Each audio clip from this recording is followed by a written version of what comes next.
grapple with the grim reality of the food crisis plaguing the country. Vice President Kashim Shettima on Tuesday said that the federal government has uncovered 32 routes used to smuggle food to neighboring countries, causing food price hike and shortage. Shettima made the comment during a conference on public wealth management in Abuja, adding that there are forces that are hell-bent on plunging the country into a state of anarchy. Just 3 nights ago, 43 trucks of maize, 45, not even 43, were caught being transported to a neighboring country. Just in that Ilela axis, there are 32 illegal smuggling routes. And the moment those foodstuffs were intercepted, the price of maize fell by 10,000 naira. It came down from 60,000 to 50,000. And the Minister of Agriculture and Food Security is here. So there are forces that are hell-bent on undermining our nation. But this is the time for us to coalesce into a single force. Rally around our president, rally around our government, rally around each other. We have the resources, we have the intellect, we have the capacity to turn the corner. And Your Excellencies, ladies and gentlemen, I'm talking to you not as the Vice President, I'm talking to you as a fellow Nigerian. I'm assuring you that we have crossed the Rubicon. We are on a path to improved economic performance. But let's unite. What binds us together surpasses whatever that divides us. Politics come and goes. The highest any president can say in office is 8 years. Whether we like it or not, we spend more years of our lives outside power than in power. I was alluding to the fact that 4 years ago I was out of power, and anytime I get a call from Mr. Tony Elliman, it used to lift my spirit. And very soon, whether I like it or not, the changing fortunes of time will make me to step aside. So are we going to destroy this country? All right, Dr. Abati Rufai Ayo. You know that this video generated a lot of reactions because obviously a lot of Nigerians have been saying that, the APC, all they do is give excuses. Now it is the, the smugglers that are causing the hikes in food price. I mean, I don't understand. But let me take a comment. This person says, thank you for the information, Mr. VP. Where are the names of the truck owners? Where is the video of these arrested trucks? From where did the trucks originate? When will you, APC, move beyond stories to excuses to save Nigerians?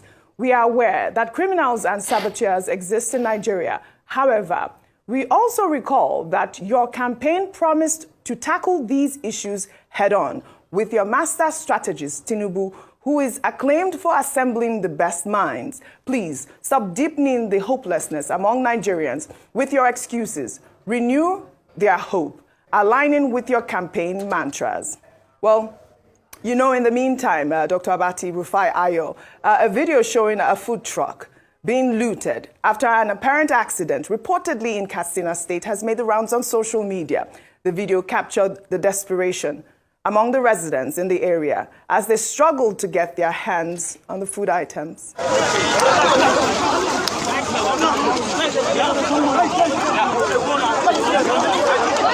Kun ga yadda ake ta kwasan kayan na ake ta kokowa maza da mata. Ga hinan kowa gudu yake da kaya yadda yake so, kun gani? Kun ga yadda abun yake? Kun gani?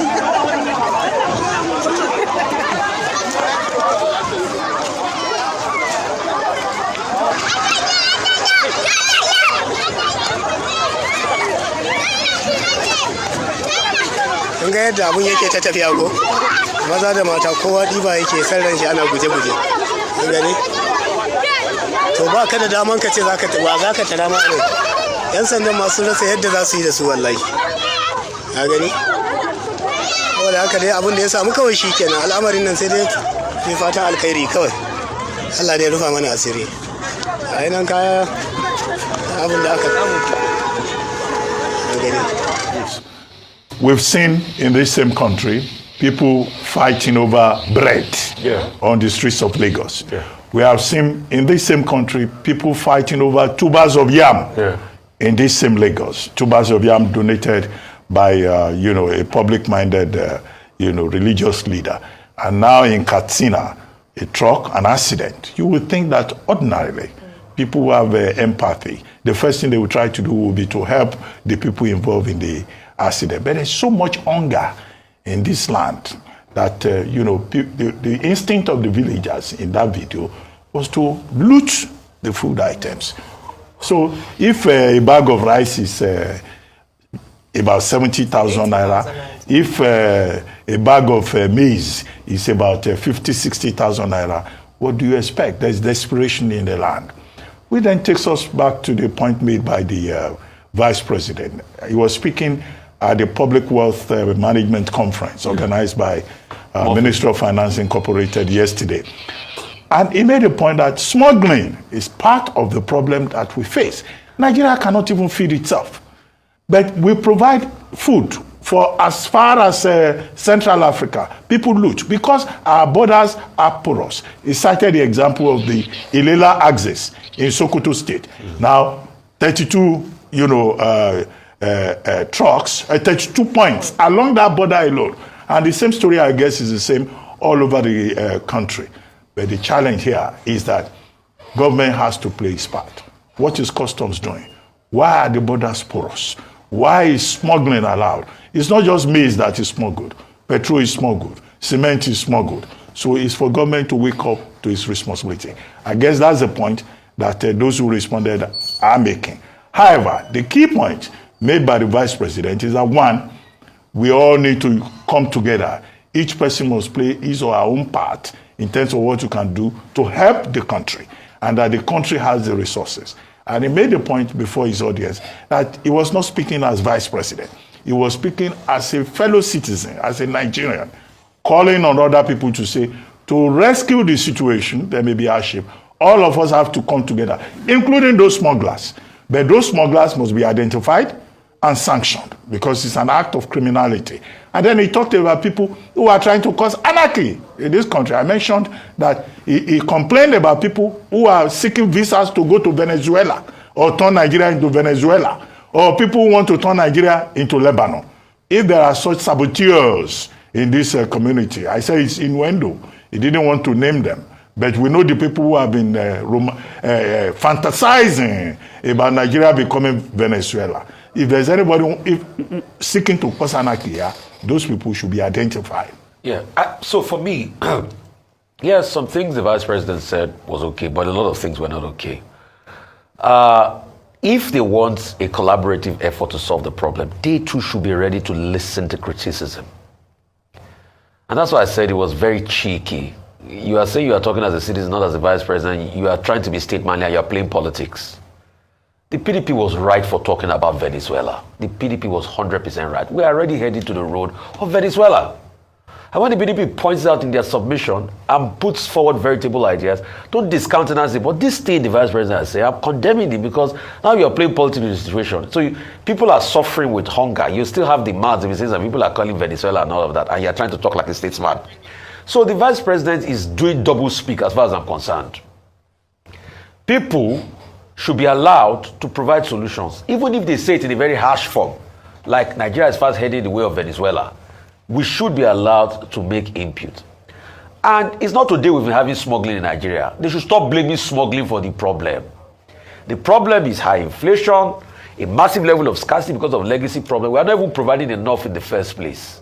It's not today they've been taking things out. Yes, we must solve the problem of smuggling, the connivance of officials and things like that. We must try to bring a stop. But it's not smuggling, that is causing this problem that is happening. Nigeria has a viable grain market. We don't have enough supply. And even the supply we have, there's no money to be able to buy it. Nigeria has had a viable grain market. That grain market in Kano has been there for decades. And that grain market serves across the West African belt. So people should stop talking smuggling. We have not provided enough. To this year, for the 4 major grains, Nigeria is set to consume about 12 million metric tons of those. We can't provide enough. All the money they put for rice pyramid and everything, we didn't see the paddy today. Today, paddy is very difficult to get. Look at the Lagos rice mill in Imota. They're not churning out rice because there's paddy problem. So let's not blame anything, and the vice president should stick to what he says. Audrey, fire down, my sister. All right. All right, Rufai, you're absolutely right. We cannot be blaming smuggling for this problem that we are facing right now in Nigeria. Like Dr. Abati said, and a lot of users on social media have said, we need to identify these culprits as well. But you know, in the wake of the protests in some states, over the rising cost of living and the announcement made by organized labor that its members will begin a nationwide protest on February 27th and 28th over the economic hardship in the country, the hashtag I stand with TINUBU on Tuesday began trending on social media. Daniel Bwala, a former spokesperson for Atiku Abubakar's presidential campaign in the February 2023 presidential election, in a tweet called on all political appointees of the TINUBU administration, members of the All Progressives Congress, and TINUBU's fans not to shy away from openly supporting the president. Well, his tweet reads in part, if you are a supporter of the TINUBU or of TINUBU, or you are his appointee in whatever capacity, or you are a member of his party, the APC, or you are a believer of his vision, or a lover of Nigeria, this is the time to come out and speak for him in appealing to Nigerians to be patient in this hard times of reform agenda. There are enough facts and figures to support his efforts. Stop the ducking and dodging because of possible backlash, insults, and criticism.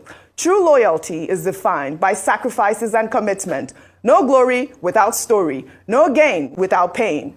We are all patriotic citizens in this effort together. Well, also, Ayo, before I come to you, meanwhile, Senate President Godswill Akpabio has joined those who say that the protests in different states across the country over economic hardship are being sponsored.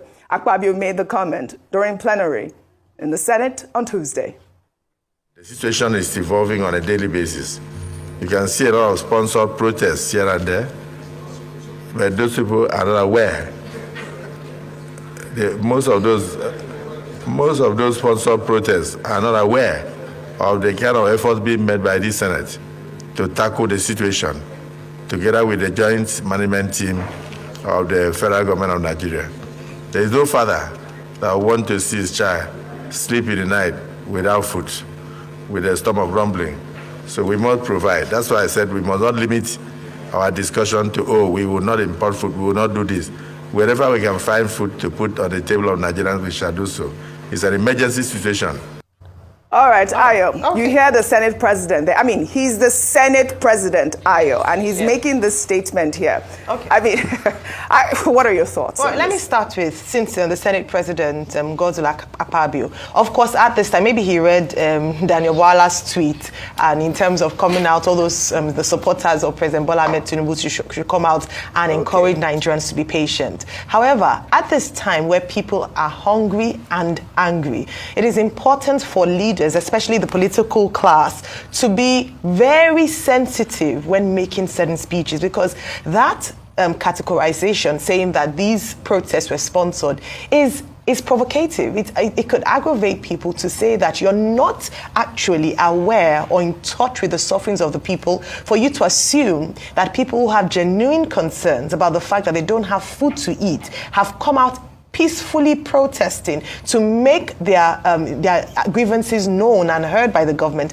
are being tagged as being sponsored. Absolutely not. Rather than that, he should identify with the fact that yes, and this is a challenge with, in terms of governance sometimes, it's an acknowledgement and an ownership of the problem, or rightly defining the issue, and to let the people know that you understand what they're going through and you are in the process of solving their issue, rather than totally discountenancing their experience. Absolutely not on. So in the way of defending the administration of the government, it's important for him to say the right things, but not to also provoke the people who are also hungry by saying that what they are going through is not really as bad as what they are saying, and only sponsored protests is what is going on. Absolutely. We've seen protests in Osun State. We've seen protests in both APC-led states and PDP-led states as well. not sponsored. Beyond that, we also see, going back to what Daniel Bwala mentioned, that people, my rejoinder to that is that they are too hungry to come out to type or to say anything about the fact that they're supporting or rallying around the president. This is no longer partisan. It's not about supporting a political structure, a political party. It is a collective and shared need of the Nigerian people in terms of the sufferings that people are encountering and the need to speak up. We must move away from seeing speaking up as criticism and hate and coming from the opposition. This is the reality of many Nigerians, and we need to pay attention to it and solve the problems. Absolutely. Well said, Ayo. I mean, there is hunger in the land. Are we going to say that we did not see that video in Katsina State? Are we going to say that we did not see the protests in all of those states? This is the reality. This is real. This is what we are facing in Nigeria. And people need to actually really take this very seriously. Well, we'll take our final story. Well, after